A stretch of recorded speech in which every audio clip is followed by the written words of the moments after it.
राज्यातील स्थानिक स्वराज्य संस्थांच्या प्राथमिक शाळा या उपक्रमांच्या प्रयोगशाळा बनल्या आहेत। शिक्षकांना शिकवण्याचे काम सोडून विविध ऑनलाईन कामे व अनावश्यक उपक्रम राबवल्यामुळे विद्यार्थ्यांपुढे जायला वेळच मिळत नाही। त्यामुळे आम्हाला शिकू द्या असा टाहू फोडत जिल्हाधिकारी कार्यालयावर बुधवार दिनांक 25 सप्टेंबर रोजी आक्रोश मोर्चा काढण्यात येणार असल्याची माहिती अकोले समन्वयक समितीतर्फे देण्यात आली।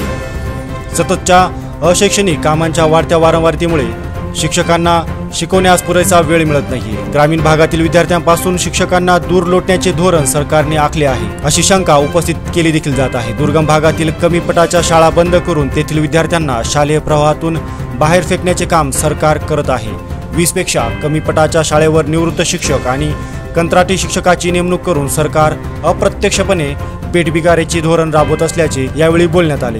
शिक्षकांच्या अनेक ज्वलंत प्रश्नांबाबत शासन स्तरावरून कोणतीही अनुकूल भूमिका घेतली जात नाही। प्रश्न समजून घेणे व त्यावर तोडगा काढण्याच्या बाबत सरकार प्रचंड उदासीन आहे। दिनांक 15 मार्च 2024 रोजी व दिनांक 5 सप्टेंबर 2024 रोजीच्या शासन निर्णयामुळे या असंतोषात भरच पडली आहे। विशेष म्हणजे या शासन निर्णयामुळे शिक्षक हक्क कायदा 2019 मधील तरतुदीचा उघड भंग देखील केला जात आहे असे देखील यावेळी उपस्थितांनी सांगितले।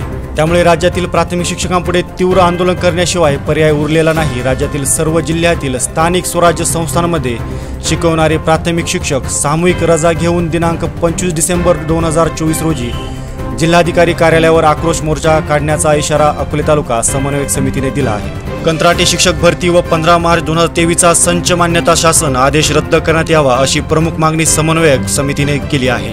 कंत्राटी शिक्षण भरती न करता थेट शिक्षक भरती करावी। शिक्षण सेवक योजना देखील आता रद्द करण्याची वेळ आली आहे, कारण ती देशात इतर राज्यात कुठेही नाही। या व इतर मागण्यांसाठी 25 तारखेला होणारा मोर्चा जिल्ह्यातील सर्व शिक्षकांसाठी अतिशय महत्त्वाचा आहे। त्यामुळे जिल्ह्यातील सर्व शिक्षकांनी या मोर्चात सहभागी व्हावे असे जिल्हा समन्वयक समितीतर्फे आवाहन करण्यात आले आहे। गावकरी न्यूजसाठी निखिल बांगरे, अकोले।